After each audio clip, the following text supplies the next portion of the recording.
Harrow. Jonathan in Harrow. Harrow? Yeah, good evening, Nick. Yes, Jonathan.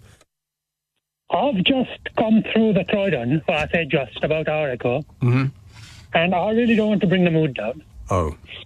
But there are now, like in Kolkata in West Bengal, there are now literally people sat by the traffic light doing the begging. Doing the begging in Croydon, yeah. How did you, by what manner of transport did you go through Croydon? I'm struggling financially, so it's no longer a Hackney carriage. It is a Uber, I don't want to say the brand. Right, yeah. Without mentioning any brand names, Uber, you say. Right. I hope that you wound your windows up as you were going through Croydon. I was going in and out of the shops because I was waiting for the Uber, and there was a shop that sold sort of lots of multicultural, successful vegetables. And multicultural vegetables, yes. Yeah, it is a paradise now, London. And no, listen, and then we need to buy some noise-cancelling headphones because these Uber drivers, they can't take the hint. They won't shut up. Sure. The thing with, I think the greatest invention in the history of mankind is that button in a black cab that stops your driver from either hearing you or speaking to you. It was excellent. I mean, when I first come to the country in the early 90s, I don't want to talk about culture war point. No. But a lot of the black cab drivers were very racist. Very racist. Is that what you're saying? Yeah, but now most of the cab drivers, even the illegal minicab, most of them can't even speak English, not to be controversial. No. But the point is, the cab driver then said to me, he said, oh, bless them, bless their hearts. And I was really trying to indicate, I had a book out and things. I bought a newspaper, but it was all about the Alpha, so I don't want to talk about that. Right. I had a newspaper and some books, and then he said, oh, bless their hearts. And I just, and he went, well, they're homeless, you see. And I thought, oh, God, he's going to engage in conversation with me. And then he said to me, but to be honest with you, mate, he was, like me, he was an immigrant, not to be racist. And he said, I think the homeless people, it's partly their fault. And I thought, that's an awful thing to say, because I told you I was nearly homeless a few months ago. Yes, that's right. But now, today I went to a Michelin star restaurant. Really? What, inside or just to it? No, I went inside, and next to me, and this is not in a controversial way, there was an old white chap with his Chinese wife. Right.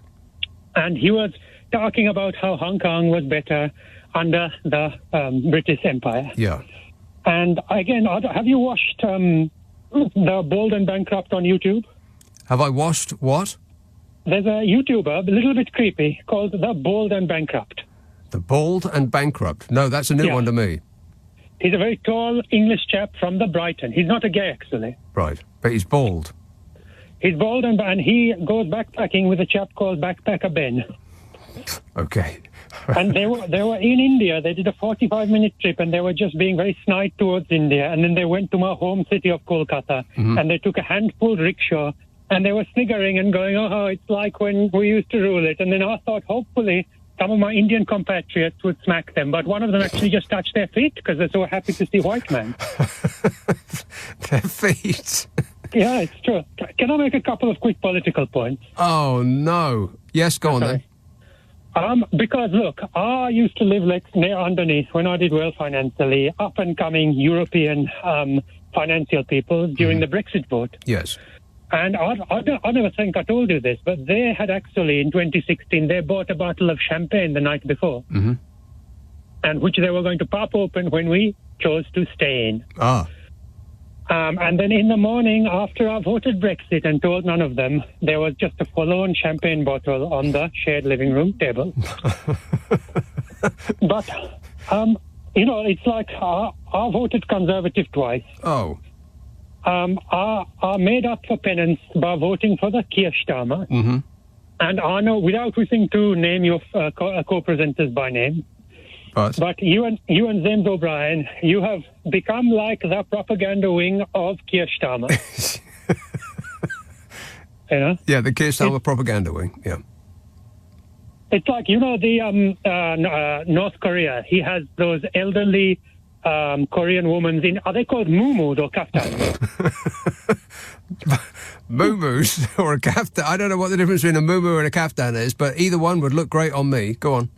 So big billowy dresses. So I feel like you and James O'Brien have become like those women, because when James O'Brien is not picking a fight with Nigel Farage or putting me in idiot corner, I mean, that was quite a segue, huh? Yes, I know. I played it yesterday. Yeah.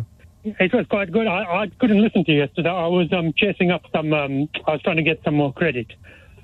But I was trying to call some people. But now, listen, very lastly, I'm sorry, because this country has now been drained financially. Has it? We have, James O'Brien would say, we have been persuaded to vote against our best interest. Yes. And if you go to St. James's Park, there's so many police cars there. The rich people now, they're all snobby and they're all militant feminists, but we can't talk about it. Can't talk about that, no. They all look so beautiful, wearing little trousers and handbags, and the women's are quite pretty as well. I know you don't like this kind of material.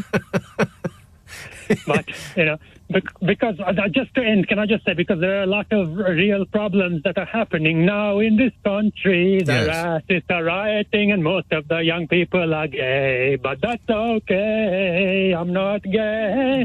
All right, okay. That took a turn at the end there that I wasn't expecting.